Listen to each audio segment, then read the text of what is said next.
Oke, di pertemuan kali ini kita membahas terkait dengan Spark Streaming, yang sebelumnya kita sudah masuk ke Spark ke bagian SQL, di mana salah satu fitur atau kelebihan dari Spark kita bisa menggunakan query SQL, select, insert, update, dan sebagainya sebagai pemrosesan di big data. Kemudian keunggulan atau fitur kedua yang ada di Spark yaitu streaming. Jadi jika kita menggunakan MapReduce, pemrosesannya akan dilakukan secara batch.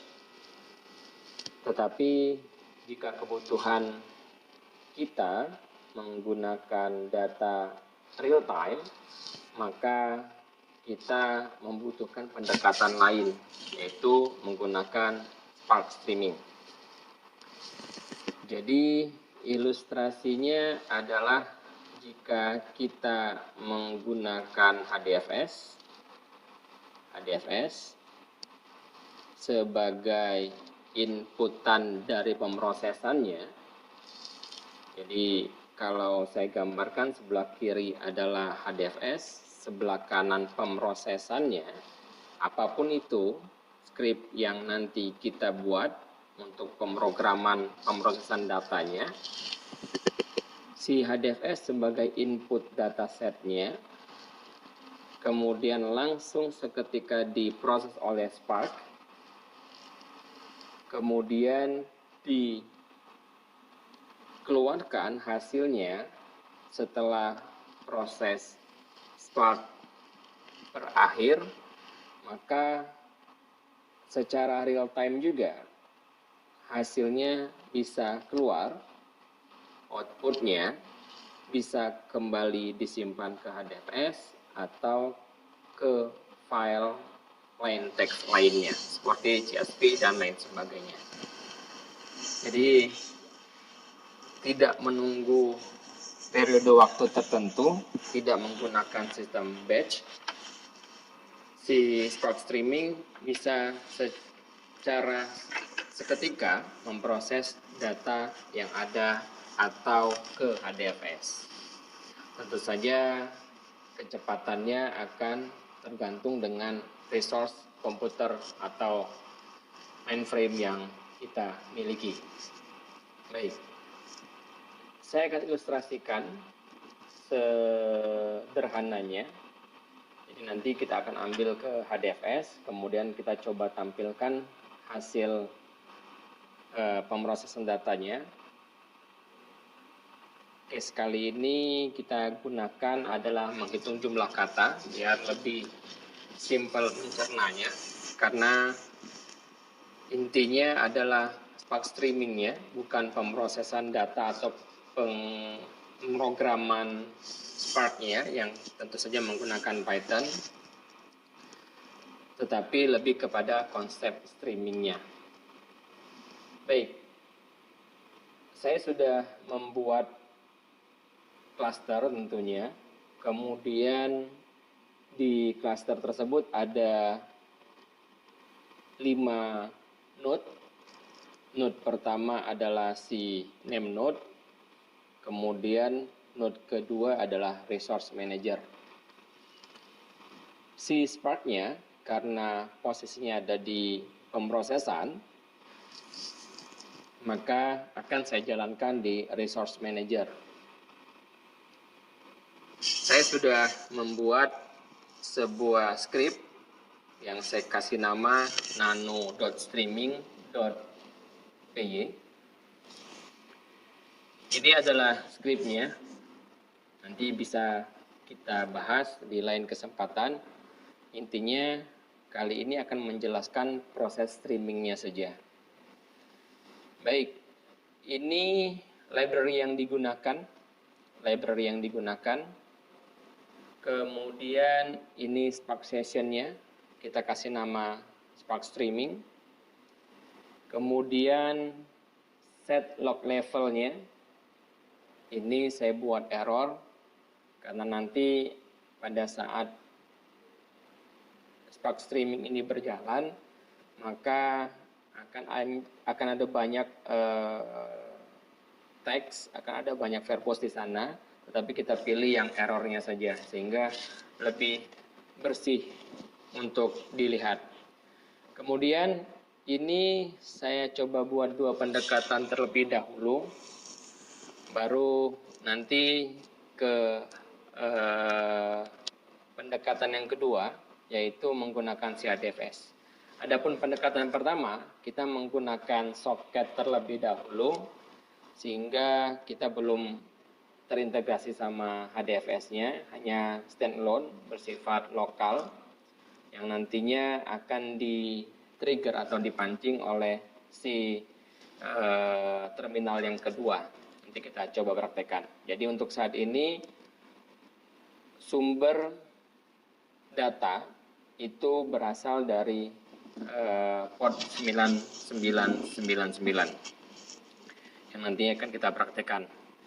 Untuk sumber data dari HDFS, sementara kita tutup dulu, kita komen, sehingga kita bisa ngecek untuk script Python-nya sendiri sudah berhasil atau belum.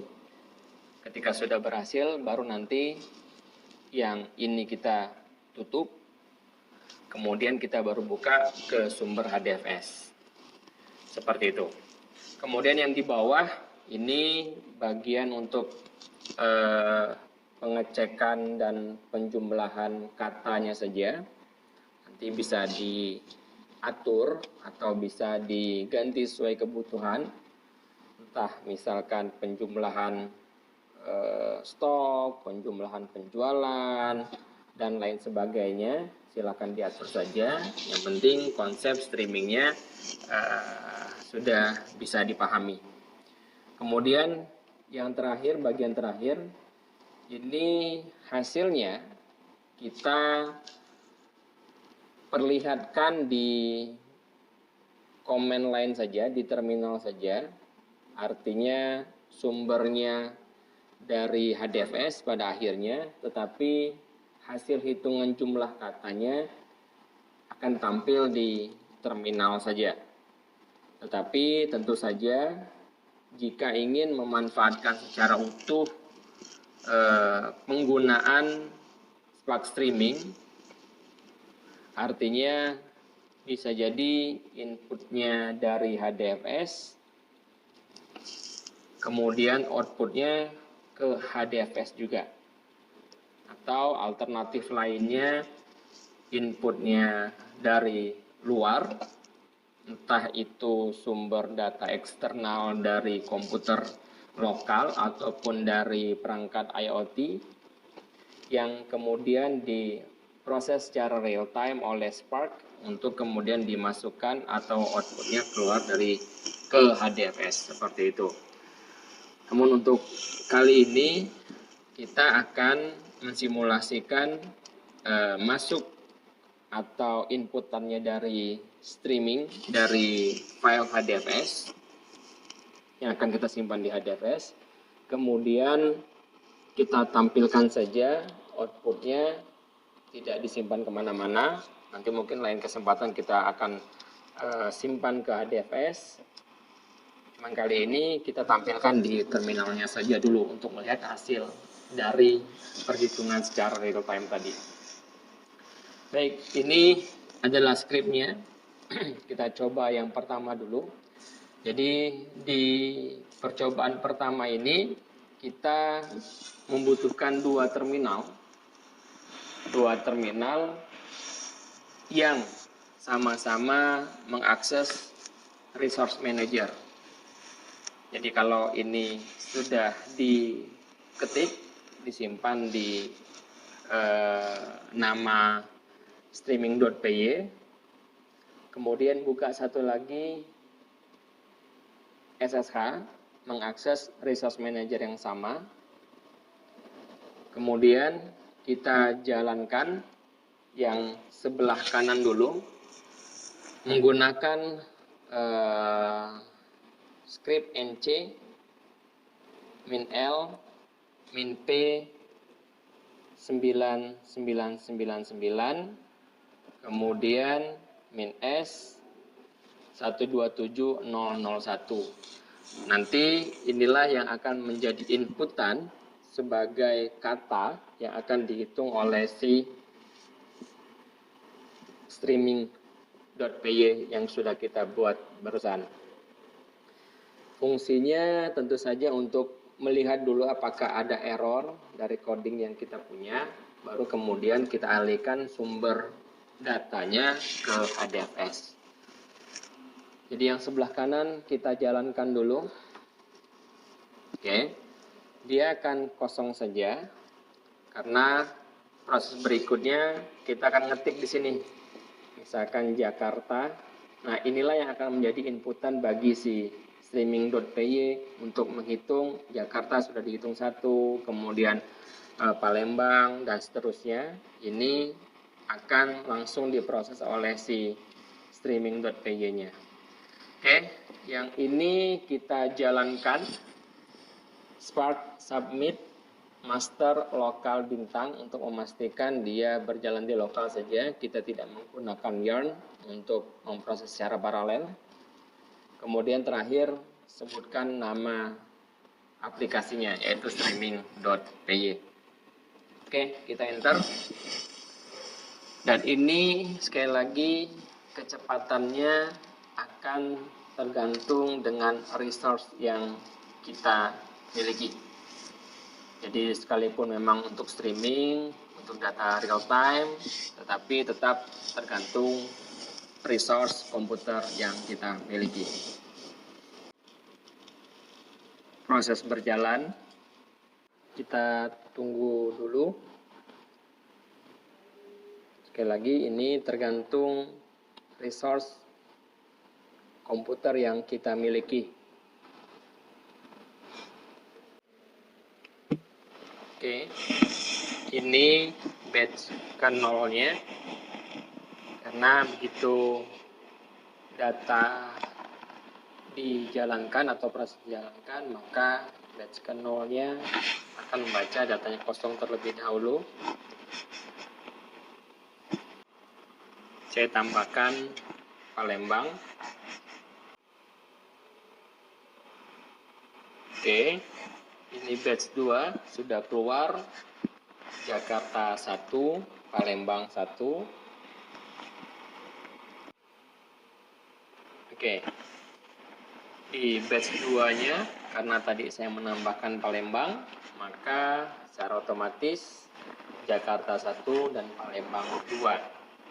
Oke, ini yang disebut dengan streaming.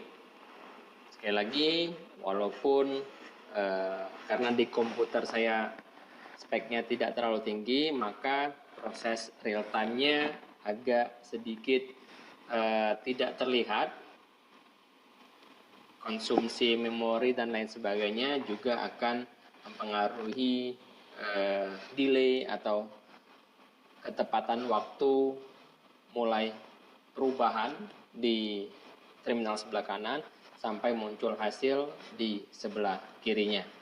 Intinya itu proses streaming di SQL streaming.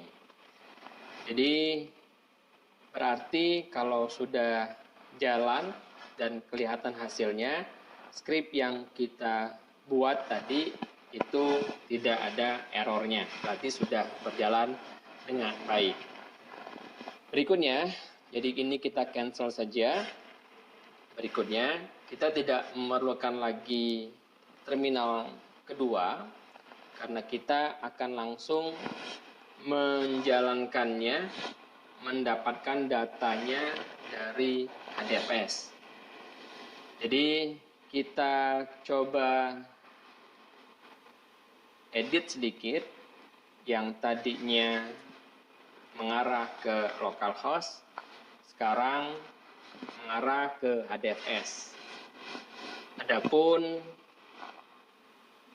directory yang nantinya akan dibaca oleh script ini, itu kita buat dengan nama input streaming. Boleh dengan nama lain, silakan saja menyesuaikan. Artinya di HDFS kita sudah siapkan sebuah folder input streaming. Kemudian nanti bertahap kita akan coba tambahkan sebuah file teks, karena di sini kita batasi cuma membaca format TXT. Nanti jika dibutuhkan menggunakan PDF atau file lainnya, silakan dicari saja atau silakan disesuaikan saja skripnya. Setelah kita menambahkan input streaming di HDFS-nya, kemudian kita coba buat beberapa teks yang di dalamnya ada beberapa kata untuk kemudian kita upload secara bertahap ke HDFS-nya untuk menguji streaming dari file yang kita miliki ini. Baik, jadi kita buatkan dulu input streamingnya. Jadi start DFS-nya sudah saya lakukan. Belum ada input streaming, jadi kita buat dulu HDFS, DFS, mkdir, user, big data, input, streaming. Oke. Kemudian saya coba buatkan sebuah file nano1.txt. Di sini sudah saya tambahkan beberapa kata Palembang, Indonesia, ataupun tambah lagi Jakarta. Kemudian saya save. Saya buat file kedua 2.txt Indonesia, Palembang, Jakarta, Bandung, yang nantinya akan saya masukkan ke HDFS secara bertahap. Untuk kali pertama kita coba masukkan file pertama dulu, HDFS, DFS input 1.txt, kemudian di directory user big data /input streaming sebagai data awal dulu, sehingga kita bisa lihat di batch ke 0-nya si 1.txt tadi sudah dihitung berapa jumlah katanya. Oke, kita coba lihat, refresh, input streaming. Oke, 1.txt-nya sudah ada di HDFS. Baik, kita coba jalankan streamingnya. Sekali lagi, bagian HDFS-nya dibuka, kemudian yang ke localhost ditutup saja. Nah, ini nanti silakan disesuaikan saja. Saat ini outputnya ke konsol ya, ke terminal. Nanti silakan sesuaikan saja outputnya, mau balik lagi ke HDFS juga boleh saja. Oke, kita jalankan. Enter. Oke, proses berjalan. Masih menunggu proses pembacaan ke HDFS. Oke, ini batch ke 0-nya sesuai dengan file 1.txt tadi sudah terhitung Jakarta, Palembang, Indonesia. Sekarang kita coba masukkan file kedua 2.txt yang sudah ada teks, beberapa teks di dalamnya. Kita coba masukkan lagi ke HDFS-nya. Sementara streamingnya tetap menunggu data. Oke, sudah masuk. Kita coba cek, refresh. 2.txt-nya sudah masuk, tinggal menunggu dibaca oleh streamingnya. Baik, ini sudah tampil batch ke-1-nya karena sudah ditambahkan dengan file 2.txt tadi, maka secara otomatis streamingnya bergerak lagi, kemudian menghitung lagi, kemudian menampilkan hasilnya di batch 1. Tentu saja jumlah batch atau istilah batch ini merujuk pada perubahan datanya. Begitu ada inputan baru, itu disebut dengan batch, kemudian dikeluarkan, itu batch berikutnya dan seterusnya, siklusnya seperti itu. Jadi inilah konsep dari SQL streaming. Jika kebutuhannya adalah real time, data yang diproses ingin hasilnya seketika sesuai dengan kebutuhan saat itu. Baik, saya akhiri pertemuan hari ini. Assalamualaikum warahmatullahi wabarakatuh.